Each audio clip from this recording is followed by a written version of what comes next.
নির্বাচন। এই নির্বাচন নিয়ে এই মুহূর্তে বাংলাদেশে যতগুলো বক্তব্য উঠে আসছে অথবা ধরেন যেই বক্তব্যগুলো সামনে আসছে, রাজনৈতিক দলের প্রধান থেকে শুরু করে উপদেষ্টা, সেনাপ্রধান, দিন শেষে অন্তর্বর্তী সরকারের যিনি প্রধান উপদেষ্টা আছেন ডক্টর মোহাম্মদ ইউনূস।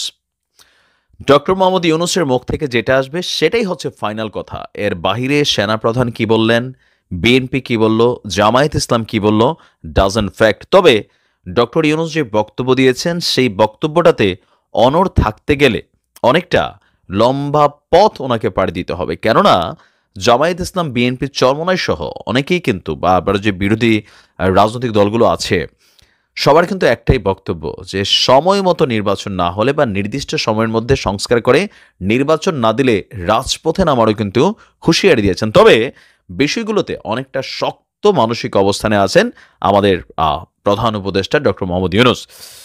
সেনাপ্রধানের দেওয়া 18 মাসের যে সময়, সেই সময়টা নিয়ে মানে অনেকেই প্রশ্ন করতেছিল। এর পাশাপাশি আন্তর্জাতিক গণমাধ্যম ভয়েস অফ আমেরিকাকে একটা সাক্ষাৎকার দিয়েছেন ডক্টর মোহাম্মদ ইউনূস যে অন্তর্বর্তীকালীন সরকারের মেয়াদ আসলে কতদিন বা আগামী নির্বাচন কবে হবে, যে আওয়াজগুলো আসছে সেগুলোর মধ্যে কোনটা সত্য। তা আপনারা এখনো কি চান যে ডক্টর মোহাম্মদ ইউনূস আগামী 5 বছর ক্ষমতায় থাকুক, ন্যূনতম 3 বছর থেকে 5 বছর, নাকি ধরেন সেনাপ্রধান যে সময়টা দিয়েছেন 18 মাস সেই সময়ের মধ্যে নির্বাচন হওয়া উচিত? তো ডক্টর মোহাম্মদ ইউনূস তিনি বলছেন যে আহ, অন্তর্বর্তী সরকারের মেয়াদ কতদিন হবে অথবা কবে আগামী নির্বাচন হবে এ নিয়ে উপদেষ্টা পরিষদে আলোচনা হয়েছে। তবে স্পেসিফিক কোনো সিদ্ধান্ত নেওয়া হয়নি 12, 14, 16, 18 মাস যে এই সময়ের পরে নির্বাচন হবে। তিনি বলছেন সরকার কখন মেয়াদ ঠিক করবে সেটা সরকারকে বলতে হবে।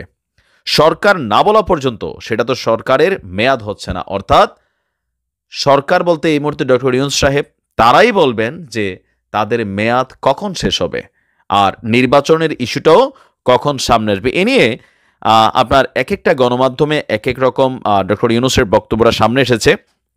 নির্বাচন ইস্যুতে ফাইনালি আমরা যতটুকু বুঝতে পারছি যে এই মুহূর্তে নির্বাচন খুবই সহসায় সম্ভবত হচ্ছে না।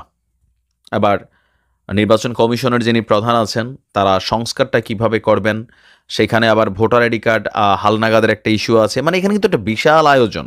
সো এই আয়োজনটাতে একদিকে অর্থনৈতিক চাপটা সামাল দিতে হচ্ছে ডক্টর মোহাম্মদ ইউনূসের সরকারকে, বিদেশ থেকে ঋণ সহযোগিতা আনতে হচ্ছে। এর পাশাপাশি দেশের ভেতরে থাকা আইন শৃঙ্খলা অনেকটা একদম কি বলা হয় যে বিশ্রী অবস্থায় আছে, প্র্যাকটিক্যাল যেটা, পুলিশ ফাংশন করছে না, সেনাবাহিনী মাঠে নামছে, আবার বিভিন্ন জায়গায় দুই একটা ঘটনাও ঘটে যাচ্ছে। অলরেডি গতকালকে একজন শ্রমিক পুলিশের গুলিতে নিহত হয়েছে। সেই শ্রমিকের মৃত্যু নিয়ে স্বরাষ্ট্র উপদেষ্টা এবং আসিফ মাহমুদের বক্তব্যকে কেন্দ্র করে সোশ্যাল মিডিয়াতে তোলপাড় হচ্ছে। মানে নানান জিনিসগুলো কিন্তু সামনের দিনগুলোতে ডক্টর মোহাম্মদ ইউনূসকে ফেস করতে হবে। আর এছাড়া অলরেডি আপনার তিনি জাতিসংঘ থেকে সফর শেষে ফিরে এসে গতকালকে সেনাপ্রধান যিনি আছেন জেনারেল ওয়াকারুজ্জামানের সাথে একটা বৈঠক করেছেন। সম্ভবত যেহেতু এই মুহূর্তে সেনাবাহিনীর হাতে ম্যাজিস্ট্রেসি পাওয়ার, আর এই সকল পাওয়ারের প্রধান হচ্ছেন সেনাপ্রধান, তো তিনি ডক্টর মোহাম্মদ ইউনূসের সাথে দেখা করেছেন, শারীরিক খোঁজখবরও নিয়েছেন বাংলাদেশের ভেতরে বর্তমানে কি অবস্থা, বা এখানে হয়তো অনেক ইন্টারনাল আলোচনা ছিল, হয়তোবা নির্বাচন নিয়ে সেনাপ্রধানের যে বক্তব্য আন্তর্জাতিক গণমাধ্যম রয়টার্সকে দেওয়া সেটা সম্পর্কে হয়তো নিজেদের মধ্যে কথোপকথন হয়েছে। এখন আসলে এই জরুরি বৈঠকে কি হয়েছে না হয়েছে এগুলো ইন্টারনাল ইস্যু।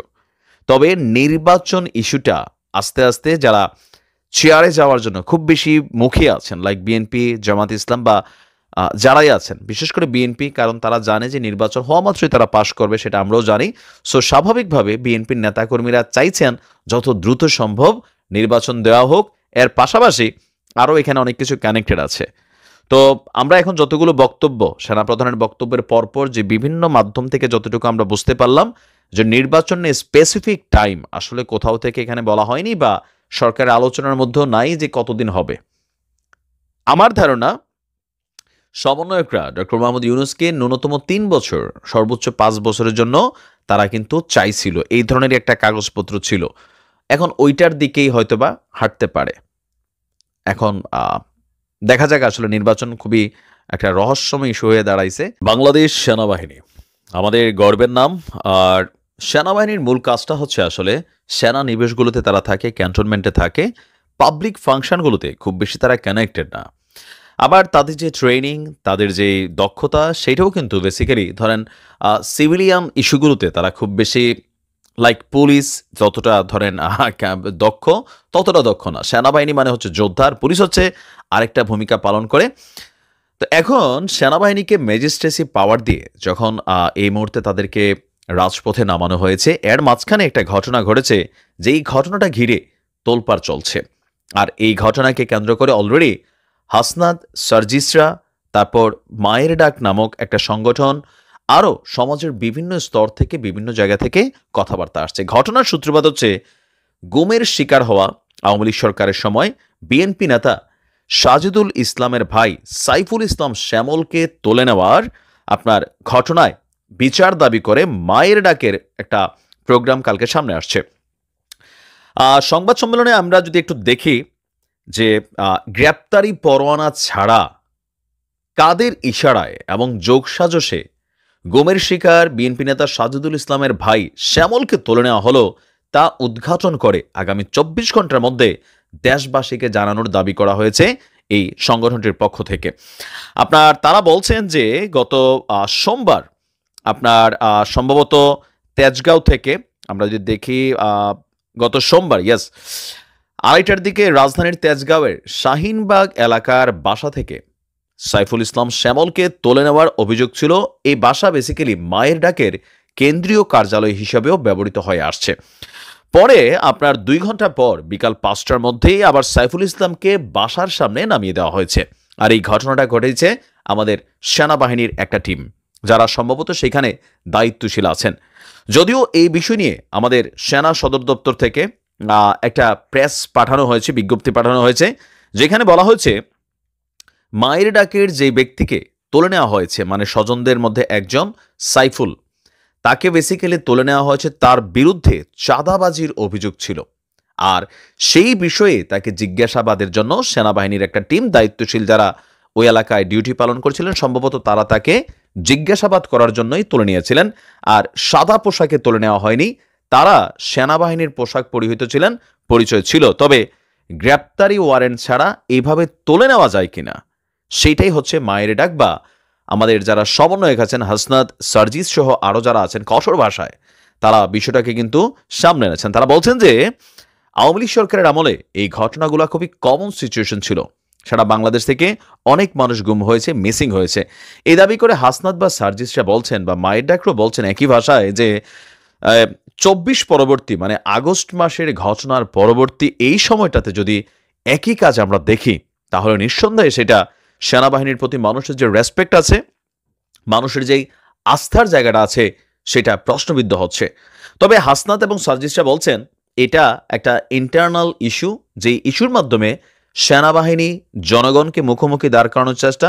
আবার মায়ের ডাকের সংগঠক যারা আছেন তারা বলছেন এই ঘটনার মাধ্যমে আপনার সেনাবাহিনী এবং মায়ের ডাককেও মুখোমুখি করার চেষ্টা চালাচ্ছে ভেতরের কোনো একটা চক্র। এই চক্রটা কারা?